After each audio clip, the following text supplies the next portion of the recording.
사이다 무비튼. 아내와 나는 결혼 2년 차이지만 아직 아이는 없었고 직장 생활을 하는 맞벌이 부부였다. 나는 평범한 샐러리맨, 아내 역시 한 회사에서 사무직으로 근무하고 있었다. 아내 회사는 사장님을 포함해서 전 직원이 여성으로 구성되어 있는 일하기 좋은 직장이었다. 어느 날 아내가 회사에서 사원 감사 여행을 간다며 좋아했다. 장소는 하와이로 2, 3일 정도 집을 비우게 될 것 같다면서 말이다. 사원 여행이 하와이라니.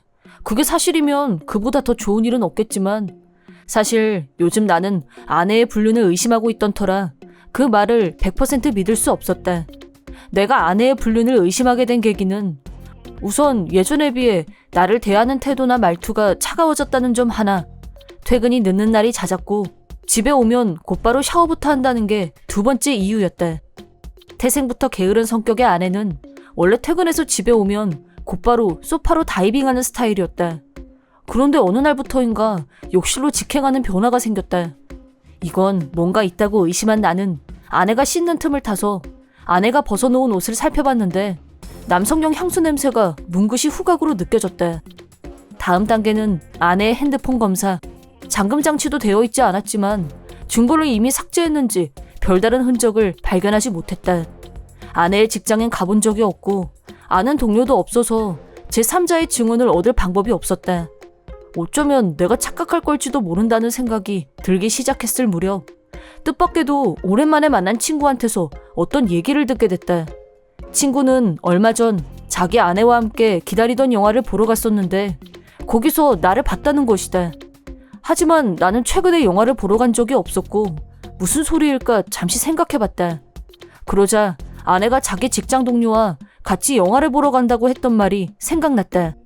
혹시나 하고 친구한테 영화 타이틀을 물어보자 아내가 말했던 것과 같은 영화였다. 아내의 직장 동료라면 모두 여자들 뿐인데 친구한테 왜 나라고 생각했냐고 묻자 아내가 남자와 같이 있었기 때문에 당연히 나라고 생각했었다고 대답했다. 더구나 둘이서 다정하게 팔짱을 끼고 있었기 때문에 당연히 부부끼리 왔을 거란 일종의 선입견이 작용했다고나 할까. 내 얼굴을 본 건 아니었다고 했다. 친구의 말을 들은 후부터 아내에 대한 불륜 의혹은 점점 더 커져만 갔다. 하지만 아내에게 정말 다른 남자가 생겼다고 해도 라인톡 이력은 철저하게 삭제하는 등 현재 시점에서는 아무런 증거가 없었다. 흥신소에 의뢰하는 방법도 있었지만 사원 여행으로 하와이에 간다고 했었기 때문에 그걸 이용해서 직접 증거를 잡아야겠다고 생각했다. 마침 친구 중에 하와이에서 해외 근무를 하고 있는 친구가 있었기 때문에 그 친구한테 전화해서 사정을 얘기했고 아내를 미행하는 며칠 동안만 재워달라고 부탁했다.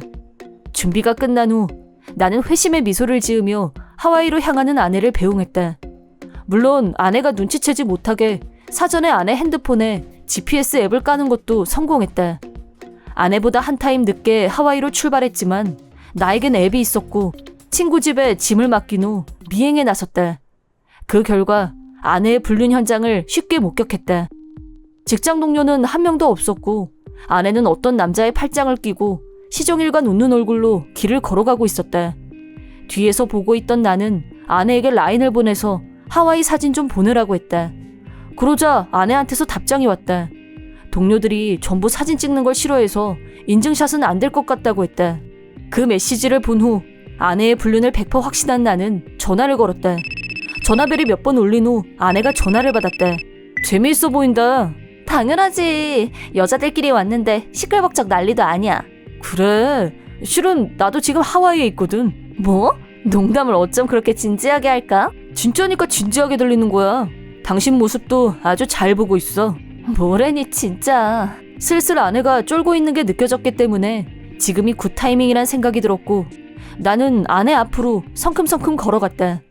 나를 본 아내는 얼굴이 파랗게 질렸고 불륜남도 그 옆에 부동자세로 있었다. 아내의 다음 대사는 짜고 치는 고스톱처럼 당신이 여긴 어떻게? 라는 진부한 첫마디로 시작. 이건 그런 게 아니라는 뻔한 변명, 미안하다는 사과로 마무리됐다. 막상 미국 호놀룰루까지 와서 불륜남과 신이 난 아내의 적나라한 모습을 확인하자 무슨 미련이 있어서 내가 이러고 있나 하는 자괴감만 들 뿐 아내의 말은 귀에 들어오지도 않았다. 두 사람 불륜 증거는 충분히 확보했으니까 남은 시간은 알아서 잘들 보내. 단 당신이 돌아올 곳은 이제 없다는 사실은 명심하고. 뭐?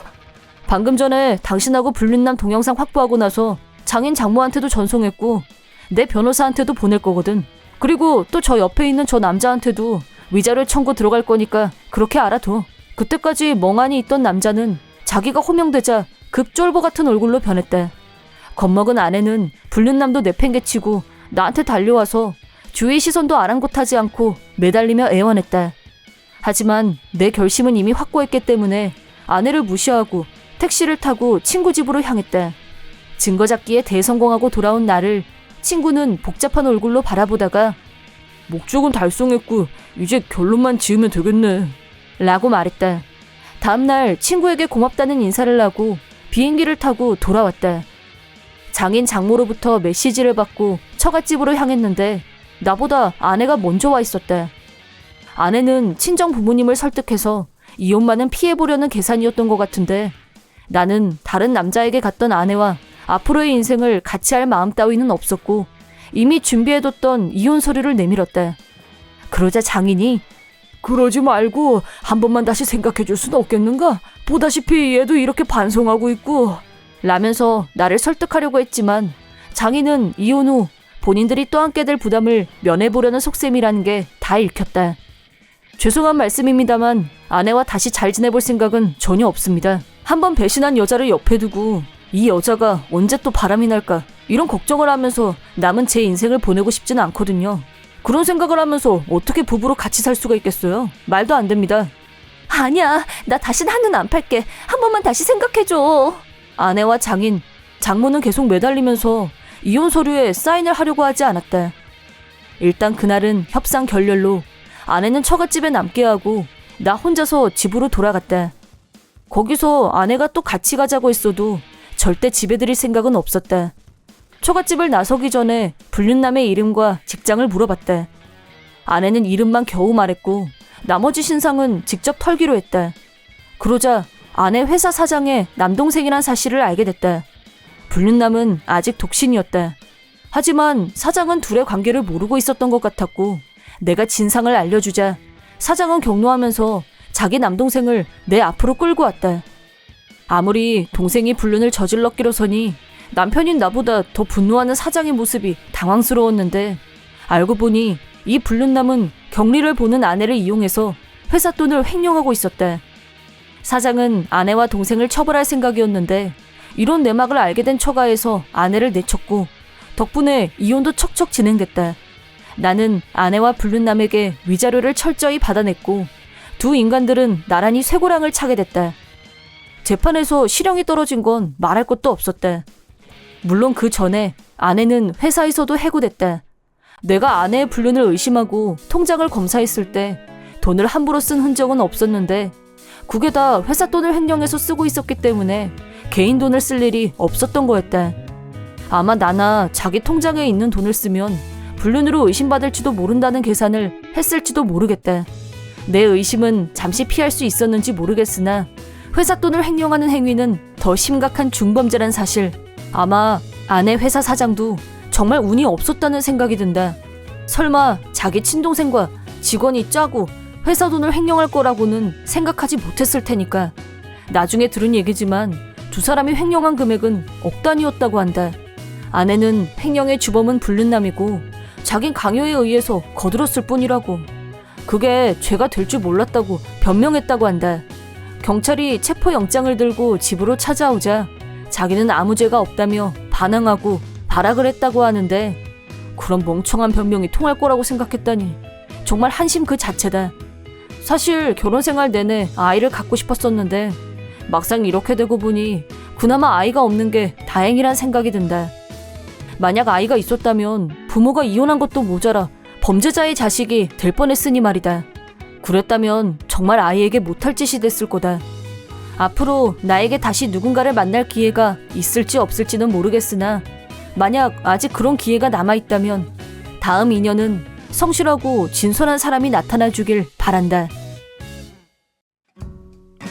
이번 영상 영상은 어떠셨나요? 재밌게 보셨다면 구독, 좋아요에 댓글까지 달아주시면 감사하겠습니다. 그럼 다음 영상에서 만나요.